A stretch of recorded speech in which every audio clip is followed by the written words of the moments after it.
ડીસા મામલતદાર કચેરી ખાતે એસપીસીએ બનાસકાંઠા દ્વારા પક્ષીઘર અને બર્ડ ફીડરનું વિનામૂલ્ય વિતરણ। જેમ જેમ માનવજાતિ માટેની સુવિધા અને શહેરીકરણનો વિકાસ થાય છે તેમ તેમ કુદરતની અનેક રચનાઓનો નાશ થતો જાય છે।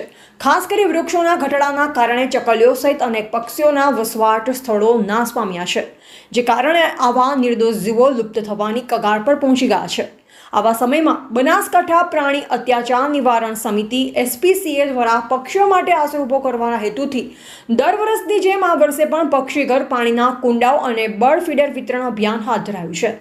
વિશેષ રૂપે ગુરુવારના રોજ ડીસા મામલતદાર કચેરીના કેમ્પસમાં વિતરણ કાર્યક્રમ યોજવામાં આવ્યો હતો, જેમાં ડીસાના માનનીય મામલતદાર શ્રી વિપુલ બારોટ તથા નાયબ મામલતદાર શ્રી દશરથસિંહ ઝાલાના હસ્તે લોકોમાં વિના મૂલ્યે પક્ષીઘર, પાણીના કુંડા અને દાણા માટેના ફીડરનું વિતરણ કરવામાં આવ્યું।